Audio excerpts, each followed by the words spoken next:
പക്ഷെ ഭീകരവാദത്തിന് നല്ല ഭീകരവാദം, ചീത്ത ഭീകരവാദം അങ്ങനെയൊന്നുമില്ല. ഭീകരവാദം എന്ന് പറഞ്ഞാൽ ചീത്തയാണ് എന്നാണ് ഇന്ത്യ UN എടുക്കുന്ന നിലപാട്. അഫ്ഗാനെതിരെ ഇന്ത്യ ഇപ്പോൾ ആദ്യമായി പറയുന്നു എന്നൊക്കെയുള്ള വാർത്തകളാണ് വരുന്നത്. അഫ്ഗാന് പൂർണ്ണമായ ഒരു പിന്തുണ നൽകുന്ന രാജ്യമാണ് ഇന്ത്യ UN. അഫ്ഗാനിസ്ഥാൻ താലിബാൻ അംഗീകരിച്ച ഒരു രാജ്യം കൂടിയാണ് ഇന്ത്യ. അവിടുത്തെ ഭരണകൂടത്തിനെ, അവിടുത്തെ താൽക്കാലികമായ മന്ത്രിമാരെയെല്ലാം. അപ്പോൾ ഇപ്പോൾ അവിടെ വന്നിരിക്കുന്ന ഒരു ഇന്ത്യ ഉന്നയിച്ചിരിക്കുന്ന ഒരു കൺസേൺ അല്ലെങ്കിൽ ഒരു ഇതാണ് എന്താണെന്ന് പറഞ്ഞാൽ, അഫ്ഗാനിസ്ഥാൻ ഭീകരവാദികൾക്ക് ഒരു നല്ല വിളനിലമായി വീണ്ടും മാറുകയാണ്. നമുക്കറിയാം, പണ്ട് അൽ-ഖ്വയ്ദ പോലുള്ള ഭീകരവാദ പ്രസ്ഥാനങ്ങൾ തഴച്ചു വളർന്നത് അഫ്ഗാനിസ്ഥാനിലാണ്. അപ്പോൾ അതുപോലെ വീണ്ടും അവർക്കൊരു നല്ല കൃഷിയിടമായി അഫ്ഗാനിസ്ഥാൻ മാറുന്നു. അതിന് കാരണമായിട്ട് പറയുന്നത് അവിടുത്തെ രാഷ്ട്രീയ അനിശ്ചിതാവസ്ഥയാണ്. ഇതിനെതിരെ ആഗോള രാഷ്ട്രങ്ങളെല്ലാം തന്നെ ഒരുമിക്കണം. അഫ്ഗാനിസ്ഥാനെ ഇങ്ങനെ വിട്ടുകൊടുക്കാൻ പാടില്ല ഭീകരവാദത്തിന് എന്നുള്ളതാണ് ഇന്ത്യയുടെ ആവശ്യം. പക്ഷേ UN ഇന്ത്യക്ക് വെല്ലുവിളിയായി നിൽക്കുന്നത് ഒരു രാജ്യമാണ്. അതായത് ഭീകരവാദത്തിനെ അവരുടെ നയതന്ത്ര പോളിസിയായി കാണുന്ന ഒരു രാജ്യം. അതേത് രാജ്യമാണെന്ന് നമുക്ക് എല്ലാവർക്കും പറയാതെ തന്നെ അറിയാം. തീർച്ചയായിട്ടും ഇത് ഈ വളരെ കൃത്യമായൊരു പ്രയോഗമാണ് UN ഇന്ത്യ നടത്തിയിരിക്കുന്നത്. ഭീകരവാദത്തിന് നല്ലതും ചീത്തയുമില്ല. ഇത് കൃത്യമായിട്ട് അഫ്ഗാനിസ്ഥാനെ കുറിച്ചുള്ള ആഗോള വിലയിരുത്തലിനെ വളരെ വളരെ സൂക്ഷ്മമായി കാണുന്ന ഒരു പ്രഖ്യാപനമാണ്. എന്താ കാരണം എന്ന് വെച്ചാൽ, ഈ താലിബാൻ അഫ്ഗാനിസ്ഥാനിൽ രണ്ടാമത് അധികാരത്തിൽ വന്നപ്പോൾ രണ്ട് തരത്തിലുള്ള വിലയിരുത്തലാണ് ഉണ്ടായത്. ഒന്ന്, ആദ്യത്തെ താലിബാൻ അല്ല രണ്ടാമത്തെ താലിബാൻ. രണ്ടിൻ്റെയും ആത്മാവ് ഒന്നാണ്, രണ്ടിൻ്റെയും ആക്ഷൻ പ്ലാൻ ഒന്നാണ്, രണ്ടിൻ്റെയും രീതിശാസ്ത്രം ഒന്നാണ്, രണ്ടും മാനവിക വിരുദ്ധമാണ്, രണ്ടും സ്ത്രീ വിരുദ്ധമാണ്, രണ്ടും കാലവിരുദ്ധമാണ്, രണ്ടും പ്രാകൃതമാണ്. പക്ഷെ അതേ താലിബാനെ, ആദ്യത്തെ താലിബാൻ വന്നിട്ട് അഫ്ഗാനിസ്ഥാനിൽ അക്രമം ഉണ്ടാക്കി, ഓർമ്മയില്ലേ? ഡോക്ടർ നജീബുള്ള അവിടെ പ്രസിഡന്റ് ആയിരിക്കുമ്പോൾ അദ്ദേഹത്തെ ഭീകരമായിട്ട് കൊന്ന്, അദ്ദേഹത്തിനെതിരെ കലാപം ഉണ്ടാക്കി, കൊന്ന മൃതദേഹം കാബൂളിലെ വിളക്കുകാലിൽ കെട്ടിയിട്ടു. അദ്ദേഹത്തിന്റെ മൃതദേഹത്തോട് പോലും വലിയ അക്രമങ്ങൾ കാണിച്ചു, മൃതദേഹം വികൃതമാക്കി.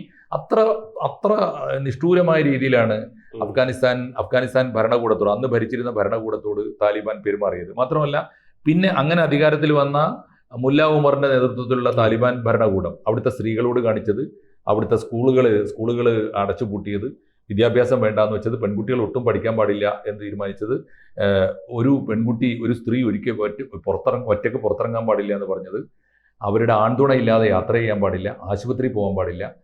മാത്രമല്ല, ആൺതുണ മുഴുവനും ജിഹാദിന് പോയിട്ട് തീർന്നതാണ്. വലിയ വിധവകളുടെ വിലാപം നിറഞ്ഞൊരു നാടാണ്. ആലോചിച്ച് നോക്കൂ. അപ്പോൾ അങ്ങനെ ഒരു നാട്ടിൽ താലിബാൻ എങ്ങനെ ഭരിച്ചുവെന്ന് അന്നത്തെ ആംനസ്റ്റി ഇന്റർനാഷണൽ, UN രക്ഷാസമിതി ഒക്കെ വിലയിരുത്തിയതാണ്.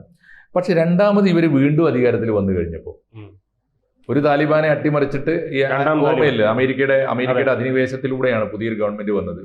വീണ്ടും താലിബാൻ അവിടെ അധികാരത്തിൽ വന്നപ്പോൾ ലോകം പറഞ്ഞത് പഴയ താലിബാൻ അല്ല, പുതിയ താലിബാൻ നന്നായിരിക്കുന്നു. അതായത് നാറ്റോ സൈന്യം പിൻവാങ്ങിയതിനു ശേഷം, നാറ്റോ പോയതിനു ശേഷം എന്ന് വെച്ചാൽ അമേരിക്ക പിൻവാങ്ങാൻ തീരുമാനിച്ചു. അവർക്കത് വലിയ നഷ്ടക്കച്ചവടമായി. കാരണം ഒരുപാട് അമേരിക്കൻ സൈനികരെ കുരുതി കൊടുക്കേണ്ടി വന്നു. ഈ കാടന്മാരായ തീവ്രവാദികളോട് ഏറ്റുമുട്ടിയിട്ട് തകർക്കാനുള്ളതല്ല അമേരിക്കൻ സൈന്യം എന്ന വലിയ മുറവിളി അമേരിക്കയിൽ തന്നെ വന്നു. ബുഷിന്റെ ഭരണകൂടമൊക്കെ വലിയ പ്രതിസന്ധി നേരിട്ടത് അങ്ങനെയാണ്. എന്തായാലും രണ്ടാമത്തെ താലിബാൻ വന്നപ്പോൾ ലോകം വിലയിരുത്തിയത്, ഒരേ ഭീകരവാദിക്ക് തന്നെ നന്നാവാൻ പറ്റും. പഴയ താലിബാൻ മോശമായിരുന്നു, ഇപ്പോൾ താലിബാൻ നന്നായില്ല. അപ്പോൾ വേറൊരു കൂട്ടർ വിലയിരുത്തി, ഇപ്പുറത്ത് താലിബാനെ വെല്ലുന്ന ഭീകരപ്രസ്ഥാനങ്ങൾ ലോകത്ത് വന്നു. ലഷ്കർ-എ തൊയ്ബ, ജയ്ഷെ മുഹമ്മദ്, ഹിസ്ബുൾ മുജാഹിദീൻ, ഹമാസ്, ഈ പറഞ്ഞ ഹൂത്തികൾ, ഇവര് ലോകത്തിന്റെ തെരുവുകളിൽ, അതുപോലെ ബക്ക ഹറാം എന്നൊക്കെ പറഞ്ഞ ലോകം മുഴുവനുള്ള തീവ്രവാദികൾ ഇങ്ങനെ ശക്തിപ്പെട്ടപ്പോൾ അവരെക്കാളൊക്കെ ഭേദമാണല്ലോ താലിബാൻ എന്നൊരു ചിന്ത വന്നു. അങ്ങനെയാണ് ഈ നല്ല ഭീകരത, ചീത്ത ഭീകരത എന്ന് വന്നത്. അപ്പോൾ അതുകൊണ്ട് അക്കൂട്ടത്തിൽ ഈ ഒരു ചിന്ത അശാസ്ത്രീയമാണ്, അടിസ്ഥാനരഹിതമാണ്, അസംബന്ധമാണ് എന്ന് UN കൃത്യമായിട്ട് ഇന്ത്യ പറഞ്ഞിരിക്കുന്നത്. പറയേണ്ടതാണ്, എന്നോ പറയേണ്ടതാണ്. പക്ഷേ ഇന്ത്യ പറയാനൊന്നും മടിച്ചത് ഇന്ത്യക്ക് ഈ ബോധം നേരത്തെ ഇല്ലാത്തതുകൊണ്ടല്ല. ഇന്ത്യ ഡിപ്ലോമസിയാണ്. ഇന്ത്യക്ക് തൊട്ടിപ്പുറത്തിരിക്കുന്ന പാകിസ്ഥാനിൽ സകലമാന ഭീകരവാദികളെയും പോറ്റി വളർത്തിയിട്ട് ഇന്ത്യയിലെ ജനജീവിതം തടസ്സപ്പെടുത്താൻ വേണ്ടി കയറ്റി അയക്കുകയാണല്ലോ. ആ സമയത്ത് നമ്മൾ പാകിസ്ഥാൻ ഭീകരവാദത്തിനെതിരെ സകല ശ്രദ്ധയും നമ്മുടെ കണ്ണും ഒക്കെ കേന്ദ്രീകരിച്ചിരിക്കുന്ന സമയത്ത് അഫ്ഗാനിസ്ഥാനെ കൂടി ശത്രുവാക്കണ്ട. അതുകൊണ്ടാണ് സത്യത്തിൽ അഫ്ഗാൻ ഭരണകൂടത്തെ അപ്പോഴും ഇപ്പോഴും അംഗീകരിക്കാത്ത ഒരുപാട് ഭരണകൂടങ്ങൾ ലോകത്തുണ്ട്. അഫ്ഗാൻ ഭരണകൂടം താലിബാനാണ്, ഭീകരവാദമാണ്, ആ ഭരണകൂടത്തെ അംഗീകരിക്കാനാവില്ല എന്ന് പറയുന്ന ഗവൺമെന്റുകൾ ഇപ്പോഴും ലോകത്തുണ്ട്. പക്ഷെ ഇന്ത്യ അത് സ്വീകരിച്ചില്ല. അവരെ അംഗീകരിച്ചു, അവരുടെ അംബാസഡറെ സ്വീകരിച്ചു, അവർക്ക് സൗകര്യങ്ങൾ ചെയ്തു കൊടുത്തു. കാരണം അഫ്ഗാനിസ്ഥാൻ നമ്മുടെ കൂടെ നിൽക്കണം എപ്പോ അൺടിൽ ആൻഡ് അൺലെസ് നമ്മൾ പാകിസ്ഥാനെ ഡിഫീറ്റ് ചെയ്യുന്നവരെ. അപ്പോൾ അതിനു വേണ്ടിയുള്ള നയമായിരുന്നു. അവരുടെ വിദേശകാര്യമന്ത്രി ചർച്ച നടത്തി. അതൊരു ഡിപ്ലോമാറ്റിക് ആയിട്ടുള്ള നീക്കം, നയപരമായ നീക്കമായിരുന്നു. പക്ഷെ ഇപ്പോ കാലം മാറി. പാകിസ്ഥാൻ നമ്മളോട് അടിയറവ് പറഞ്ഞു. പക്ഷെ അതേ സമയത്ത് തന്നെ പുതിയൊരു ബോധ്യത്തിലേക്ക് നമ്മുടെ നിരീക്ഷണങ്ങളും നമ്മുടെ രഹസ്യാന്വേഷണ ഏജൻസികളും നമുക്ക് വിവരം നൽകി. ആ വിവരം എന്താണ്? പാകിസ്ഥാൻ ഭീകരവാദികളെ പോറ്റുന്നത് അവർക്ക് ആഗോള ചിത്രത്തിൽ വലിയ അപകടം ഉണ്ടാക്കുന്നു എന്ന് കണ്ടപ്പോൾ ഈ ഭീകരവാദികളെ ചെറിയ തോതിലെങ്കിലും അവരോടൊരു വിപ്രതിപത്തി പാകിസ്ഥാൻ തുടങ്ങിയിട്ടുണ്ട്. അതിന് വേറൊരു കാരണം കൂടിയുണ്ട്. അവിടുത്തെ തീവ്രവാദികളെ കൂടി കവച്ചു വെച്ചുകൊണ്ട് അസീം മുനീറിന്റെ നേതൃത്വത്തിൽ അവിടെ പട്ടാള ഭരണ അധികാരത്തിൽ വരാനുള്ള സാധ്യതയുണ്ട്. പട്ടാള ഭരണം വന്നു കഴിഞ്ഞാൽ ജനാധിപത്യം ഉണ്ടാവില്ല, വെടിവെച്ച് നിരപ്പാക്കലുണ്ടാവും. അപ്പോൾ അവർ കൂടുതൽ സുരക്ഷിതമായിട്ട് ഭീകരവാദത്തോട് അനുകൂലമായൊരു മനസ്സുള്ള താലിബാനാണല്ലോ അപ്പുറത്ത് ഭരിക്കുന്നത്. ഇവരുടെയൊക്കെ താവളം പാകിസ്ഥാനിൽ നിന്ന് പതുക്കെ അഫ്ഗാനിസ്ഥാനിലേക്ക് മാറ്റുകയാണ്. അഫ്ഗാനിസ്ഥാനിലേക്ക് മാറ്റിയാൽ ഉണ്ടാകുന്ന അപകടത്തെക്കുറിച്ചാണ് ഇന്ത്യ ഇന്നലെ UN പറഞ്ഞത്. ഞങ്ങൾക്ക് മാത്രമല്ല, പാകിസ്ഥാനിൽ തീവ്രവാദികൾ ഒളിച്ചിരിക്കുമ്പോൾ ഇന്ത്യയെ മാത്രമേ അത് പ്രത്യക്ഷത്തിൽ ബാധിക്കുകയുള്ളൂ. അഫ്ഗാനിസ്ഥാനിൽ ഇരിക്കുമ്പോൾ അങ്ങനെയല്ല. അഫ്ഗാനിസ്ഥാനിലേക്ക് ചെന്നാൽ അത് മിഡിൽ ഈസ്റ്റിലേക്ക്, സൗത്ത് ഈസ്റ്റിലേക്ക് ഒക്കെ വിപുലമായി വ്യാപിക്കാൻ പറ്റിയ ഒരു വലിയ കേന്ദ്രമാണ് അഫ്ഗാനിസ്ഥാൻ. അതെന്നും അങ്ങനെ കേട്ടോ. അഫ്ഗാനിസ്ഥാൻ എന്നും തുർക്കി ഖിലാഫത്തിൻ്റെയൊക്കെ കാലത്ത് എല്ലാ രാജ്യങ്ങളുമായിട്ടും കമ്മ്യൂണിക്കേഷൻ, എല്ലാ പാതകളും അങ്ങനെയാണ്, എല്ലാതരം വ്യാപാര പാതകളും ഉള്ള ഒരു നാടാണ്. എന്നാൽ ഭയങ്കര സുരക്ഷിതവുമാണ്. വലിയ കനത്ത മലകളാൽ ചുറ്റപ്പെട്ടൊരു നാടാണ്.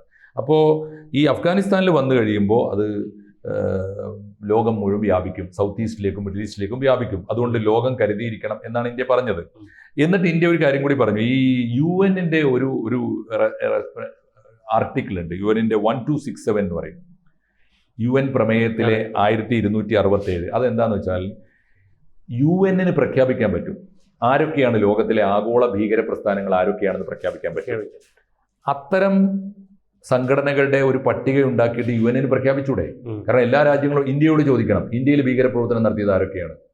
ജെയ്ഷെ മുഹമ്മദും ലഷ്കർ തൊയ്യബയുമാണ് കാര്യമായിട്ട്. അപ്പോൾ അവരെ കുറിച്ച് ഇന്ത്യക്ക് റിപ്പോർട്ട് കൊടുക്കാം, അത് ഈ ലിസ്റ്റിൽ ഉൾപ്പെടുത്താം. അങ്ങനെ ഒരു ലിസ്റ്റിൽ ഉൾപ്പെടുത്തിയിട്ട് ഈ പ്രസ്ഥാനങ്ങളെ ആഗോള ഭീകര പ്രസ്ഥാനങ്ങളായിട്ട് UN പ്രഖ്യാപിക്കാൻ പറ്റും. അത് പ്രഖ്യാപിക്കണമെന്ന് ഇന്ത്യ പലപ്പോഴും പല രാജ്യങ്ങളും ആവശ്യപ്പെട്ടതാണ്. പക്ഷേ ഒരു രാജ്യം എപ്പോഴും അതിനെതിരായിട്ട് നിൽക്കും. അതിനാണ് UN പ്രത്യേകത ആണല്ലോ. ഈ ഐകകണ്ഠ്യേന തീരുമാനങ്ങൾ എടുക്കാനാണ് അവർക്ക് ഇഷ്ടം, വോട്ടെടുപ്പല്ല. അപ്പോൾ ഒരു രാജ്യം എപ്പോഴും എതിർക്കും. അങ്ങനെ ഭീകരവാദത്തെ എതിർക്കേണ്ടതില്ല, അങ്ങനെ പ്രഖ്യാപിക്കേണ്ടതില്ല. കാരണം എന്താ? പാകിസ്ഥാൻ എന്ന രാജ്യം എപ്പോഴും ചെയ്യുന്നത് ഭീകരവാദികളുടെ ചെലവിൽ ജീവിക്കുക.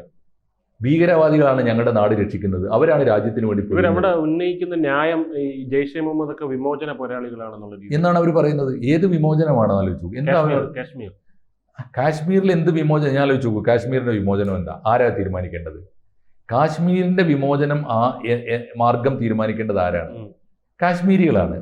കാശ്മീരികൾ പോലും ഇപ്പോൾ കാശ്മീരിന്റെ വിമോചനം എന്താ? കാശ്മീരികൾക്ക് ഇപ്പോൾ ജെയ്ഷെ മുഹമ്മദും ലഷ്കർ തൊയ്യബയും പറയുന്നു. ഇപ്പോൾ ജെയ്ഷെ മുഹമ്മദ് പ്രത്യേകിച്ച് അവരുടെ വാദം എന്താ? കാശ്മീരിനെ മോചിപ്പിക്കുക എന്ന് പറഞ്ഞാൽ ഹിന്ദു രാജ്യമായ ഇന്ത്യയിൽ നിന്ന് മോചിപ്പിച്ചിട്ട് ഇസ്ലാമിക രാജ്യമായ പാകിസ്ഥാനോട് ചേർക്കുക എന്നാ. ആ മോചനമാണോ? അത് മോചനമാണോ? ആ മോചനം ഇന്ന് കാശ്മീരികൾ പോലും ആഗ്രഹിക്കുന്നുണ്ടോ?